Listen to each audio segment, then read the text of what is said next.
just for hate speech, for jokes. And you're not allowed on late night TV either. I don't get invited to places. Do you care? No, why would I? I mean, like, it's not, I mean, as I said, it got on Twitter and then Fox News, of course, which I said, much late night TV is just political indoctrination with comedic imposition. Yeah. It's just, and it no longer resembles comedy as much as, cheering on the rhetoric and, attacking a particular, it's one half of the country. And, when I saw the dancing syringes, I was like, oof. But you know all those. That's the weird thing is you know all those guys, I assume, because you've lived in that world. I know most of them, but it's easy to, and God bless them, and I hope that they can come around to become more independent in their thinking, because you can literally replace the dialogue, the jokes from one late night guy to the next guy, and then put them in the mouth of this guy, and it's just there's no individual point of view, because it is really ideologically captured and trapped. And I hope that they would realize that that's limiting. I would hope that you realize limiting, soul destroying. I don't think it's good, and I think people have woken up to it and I go like that's not representative of our country. And I think it's a job to question authority, no matter who's in authority. Exactly. Saturday Night Live at its best, truthfully, was trying to make our friends laugh and question authority, and make fun of authority, no matter who's in charge. I remember we were making fun of Bill Clinton. We had Julia Sweeney played Hillary. Played Monica Lewinsky. No. She played the daughter. What's her name? Chelsea. Yeah. And I'm like, you can't go after somebody's kid. How dare you? And I'm like, well, it's a kid. We're not, she just put braces on. So there seemed to be like an outrage with liberals. They don't have as good a sense of humor. I should say this. I'm sorry. They're more sensitive and they get outraged and they don't like it. So, but at the time, Saturday Night Live did it anyway. Yeah, they did, and they're coming back to it. I really think that they're making fun of Biden. They have, and they got a good crew there, really talented new group, and they're gonna. It's an institution, and like any institution, whether the particular late night show or a network or Saturday Night Live, any institution is going to be susceptible to this ideological claptrap, and it is. But it's also, you can understand it, and I think as I'm. I was angry about it, and I have to come to it from a place of peace and understanding. If I'm going to help it, if I'm going to participate in this culture, I have to come from a place of understanding, and it doesn't come naturally to me, but I got to come from a place of understanding, tolerance, forgiveness, and empathy. And it's hard to fight against that when you are getting this. You can only talk about this, and everything's got to attack half of the country, and they are susceptible to that. And hopefully, they'll realize. Because the ratings are getting smaller. Yeah. The number one guy is the very funny Greg Gutfeld. My buddy Jamie Lissow goes on the show all the time. That's the number one show. So if it's about ratings, about money, well, then think about the money. And I think eventually Hollywood, if they're anything, they're whores. And they will do what makes money. You think that Sony Pictures wants to have a Christian division? They didn't care about that, but they do now. Why? Because people like Angel Studios are making money non-traditionally, and they didn't see that coming. When Mel Gibson made Passion of the Christ, they tried to destroy that. Oh, I remember very, very well. They hated him for that. And they did not take him out, and that became the first real internet sensation. And they couldn't stop it. He's a tough man. He can take it because he has a faith in God, and he's like, and Catholicism is the closest to the original words of Jesus, and that's why it works for me.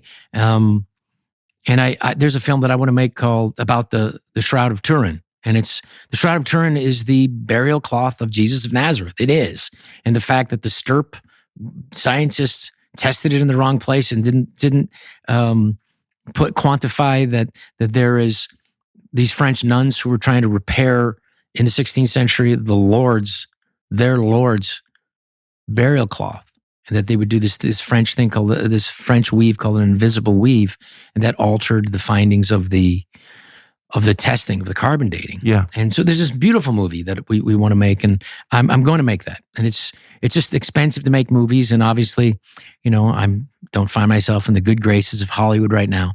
But luckily, there are enough people who want to bring a message of healing. Are you going to approach Disney with that movie? No.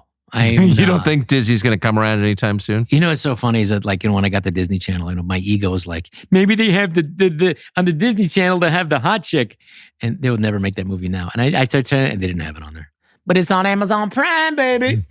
So Disney also is another organization that caught up in what sounds good, social justice. The equity. Whoa, equity. Yeah, well, whatever it is, the equity. But what equity is a grievance.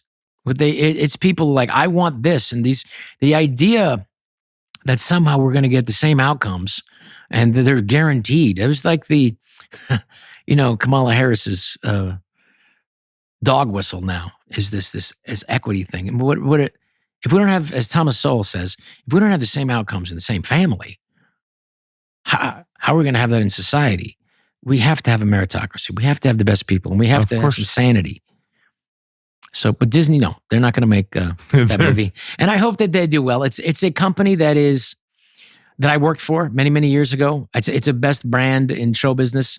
I will tell you a funny story that when I was there, I think Bob Iger had just taken over from a great man. I really loved Eisner. He's the one who turned that company around. And he was a fan of my movies. I love the guy, of course. But when Iger came in, and then I was still there, and you're out when the new regime comes in. They want to get rid of him. Been there, yeah. It's for a few months. Been a few months, and they were talking about the movies, and unfortunately, I was involved in, at the regime that wasn't making a lot of money for movies at that time. We were on our way out. We all knew it, and then there was a meeting with the board of directors, and I think Senator Mitchell was one of the on the board, and they said, and Iger was saying, well, this is what they looked into the boats. Well, the boats made $18 million last year profit, and then the parks made $34 million profit. Then why the movies? They lost money. Why do we need to make these movies? Let's just not make movies and just do the boats. And he said, well, Mr. Secretary, I think the movies are what get people on the boats.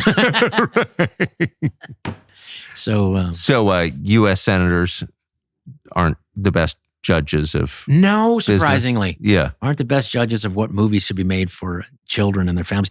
I hope Disney comes around. They see what happens when they get too woke. They get spanked.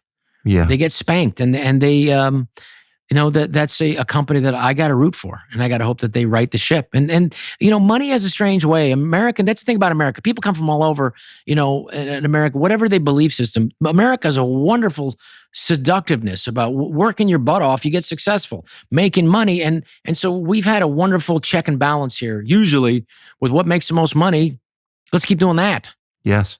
So I would hope that Disney rights its ship and gets away from this trying to indoctrinize our children. How awful is that? Depressing. It was really bummer that the fact that my wife and I would have to watch the movies first before we let our kids. The last few years, we have to watch the movie first before we let our kids see it. And let's just check it first. My parents never did that to me. They took me to see The Godfather, Sonny Corleone. They didn't ask me, how did you deal with that? They didn't want to get a babysitter. So we would watch these movies just to make sure. Well, my wife would, she does most 90% of the child rearing, and to make sure that they're not getting any stuff that we don't want them to have. Yes. And that's not okay. That's not good for their business. It's not good for society you're putting out stuff there that is undermining a traditional family. Well, and trying to destroy the lives of kids. I mean, that's pretty dark. It doesn't get any worse than that. Thanks for watching our YouTube channel. We hope you'll subscribe to it. And by the way, you can hit the little bell on there and get notifications every time we produce a video. We hope you'll do that also.